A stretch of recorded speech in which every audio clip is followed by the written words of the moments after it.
तो मेरे बच्चों कथम सन्ति सम्यक् सन्ति वा। नमो नमः सर्वेभ्यः।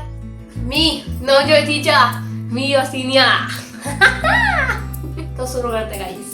तो आज हम लोग कर रहे हैं अभ्यास 9 और उसमें हमारे पास दो चीजें हैं मेन देखने की। एक तो है लिरिक लकार जो कि हमारा आखिरी लकार रह गया, बाकी सारे लकार हमने बाकी के वीडियोस में कंप्लीट कर लिए हैं। और तृतीय विभक्ति के कुछ और रूल्स जो कि लास्ट वाले अभ्यास में नहीं मेंशन किए गए थे और इस वाले अभ्यास में इसके साथ मेंशन किए गए हैं।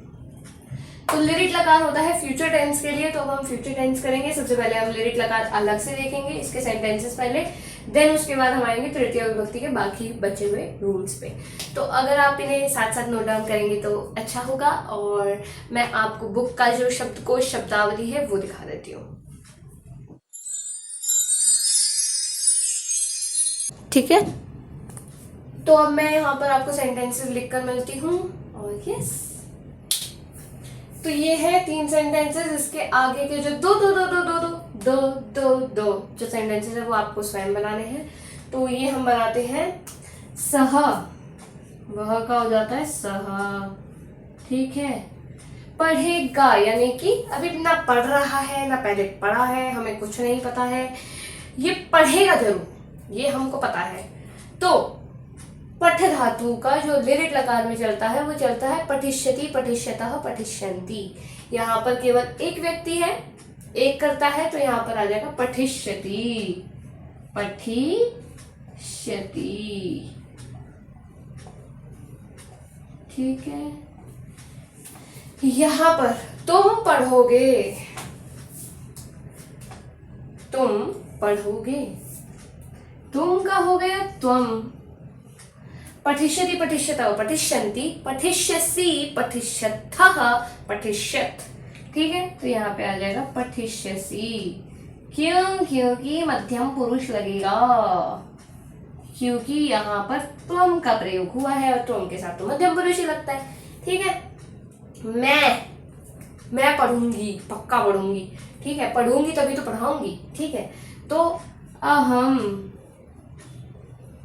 पढ़ूंगी, अभी नहीं पढ़ रही हूं लेकिन पढ़ूंगी जरूर, तो पढ़ूंगी। पठिष्यामि, पठिष्यावः, पठिष्यामः। यहाँ पर एक ही है मैं, मतलब मैं तो एक ही हूँ, ऑब्वियस बात है। तो यस, तो पठिष्यामि लगेगा एक वचन और उत्तम पुरुष तो लगेगा ही लगेगा क्योंकि मैं है, अहम के साथ तो उत्तम पुरुष ही लगता है। तो ये हो गया हमारा लिरिक लकार। अब हम आगे बढ़ते हैं, बाकी के बचे हुए रूल्स देखते हैं जो कि हमारे तृतीय विभक्ति के रह गए थे और वो इस अभ्यास में वर्णित है। तो यहाँ पे देखते हैं, हमारे पास 3 दिए हुए रूल्स। उसमें से पहला है अलम। अलम शब्द जहाँ पे प्रयोग होगा यानी कि मत करो, बस करो, ऐसा जो जब अपने हमारे भावों को इस प्रकार से प्रकट किया जाएगा या फिर किसी को ये बोला जाएगा, मतलब जिसमें ये बोला जा रहा हो कि आप ये मत करो, आप मत हंसो, आप मत बोलो, आप लड़ो मत, तो या फिर बस करो, मतलब ऐसे वाले में, तो उसमें अलम का प्रयोग होता है। वैसे मत में ज्यादा होता है बट बस भी हम लोग साथ में लगा ही देते हैं कि बस करो, मत करो, वो सेम ही हो जाता है, ठीक है। तो यहाँ पे अलम के 2 सेंटेंसेस दिए हुए हैं कि विवाद मत करो, हंसो मत, ठीक है। ये भी हम बनाएंगे। तो जिस चीज को करने के लिए मना किया जाता है उसमें तृतीया लगती है, ठीक है। अलम में नहीं लगेगी, जिस चीज को करने को मना किया जा रहा है उसमें तृतीया लगती है। ये ना अंग विकार हो, ये ना, यहाँ पे संधि हो रखी है, अभी आपको संधि सिखाई नहीं गई है तो मैं आपको नॉर्मली समझा देती हूँ। ये ना अंग विकार है यानी कि जिस अंग में विकार हो। Disclaimer, no offence to anyone, no offence to anyone's special abilities. तो इसके जितने भी वो बनेंगे, एग्जाम्पल्स बनेंगे, वो मैं आपको लिखकर दिखा दूंगी इसके बाद। उसके बाद तीसरा आता है प्रकृति आदि क्रिया विशेषण शब्दों के साथ। तो जैसे भी नॉर्मल बेसिक की वो ऐसे सुख से जीवन जीता है या प्रकृति से अच्छा इंसान है, यानी कि जो उसका स्वभाव है वो बहुत अच्छा है, साधु इंसान है, तो उस चीज में तृतीया लगती है। जिसके बारे में कहा जा रहा है या फिर जिस प्रकार से वो जीवन जी रहा है तो उसमें तृतीया लगती है, ठीक है। यहाँ आ जाते हैं, विवाद मत करो, विवाद करने को मना किया जाता है तो इसमें तृतीया लगेगी। विवाद जो शब्द है वो है पुल्लिंग, तो विवादेन अलम,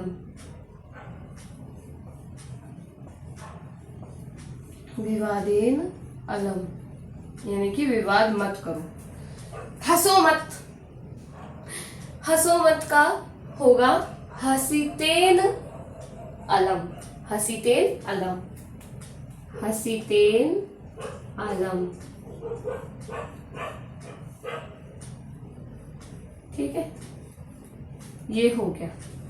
ठीक है, सुख से जी रहा है, सुखेन जीवती, यानी कि ये उसका प्रकृति है। ठीक है, कि वो सुख से जी रहा है, तो सुखेन जीव धातु लगेगी जीवती, क्यों? क्योंकि वो जी रहा है, एक व्यक्ति है। सेम दुख सुख, कुछ लोग सुख से जीते हैं, कुछ दुख से जीते हैं, दुखेन जीवती। ठीक है, ये हो गया हमारा। अब हमारा हो गया, अब हमारे 2 पॉइंट्स कवर हो गए, 1 पॉइंट रह गया। ठीक है, अब इसके बाद उस पे चलते हैं, ये वाले के बाद हमारी ये वाला जो अभ्यास है वो समाप्त हो जाएगा। तो यस, तो ये है हमारे सेंटेंसेस।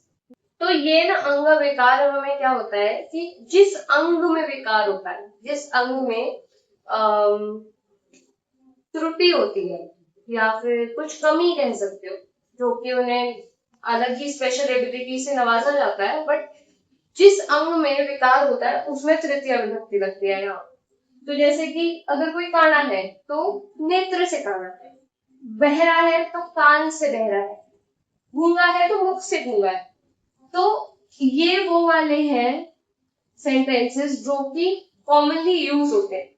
ठीक है, और ये मोस्टली अगर आने होते तो यही आते हैं, क्योंकि हमारी शब्दावली इतनी स्ट्रॉन्ग नहीं होती, तो इन्हीं में से आता है।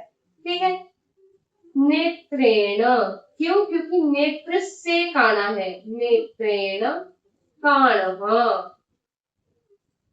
जो मैंने आपको शब्दावली शब्दकोश दिखाया था अभ्यास 9 का, उसमें ये सभी शब्द दे रखे हैं, तो आप उसमें से चेक कर सकते हैं। कान को कहते हैं कर्ण, कर्ण से, तो इसमें लग जाएगी वो कर्णेन, तृतीया में को फिर के कर्णेन हो जाता है। बहरा को कहते हैं बधिरः, यहाँ पे हो जाएगा बधिरः। ठीक है, मुखेन, मुख से, मुखेन, मुख से, तृतीया लग गई गूंगा, मूकः, मूकः। ठीक है, ये हो गए हमारे सेंटेंसेस। हमने सब कुछ कवर कर लिया, तृतीया विभक्ति अब हमारी कंप्लीट हो चुकी है, और ये अभ्यास 9 भी उसके साथ साथ हमारा समाप्त हो चुका है। तो इस वीडियो के लिए केवल इतना ही है। अगर आपको कोई भी डाउट हो तो आप कमेंट में बता सकते हैं, और जो सेंटेंसेस है बाकी के वो भी आप करके देखें और उन्हें भी कमेंट में डालें, ताकि डबल चेक। तो ये, तो हाँ, इस वीडियो के लिए केवल इतना ही। धन्यवाद, नमो नमः, पुनः मिलामः।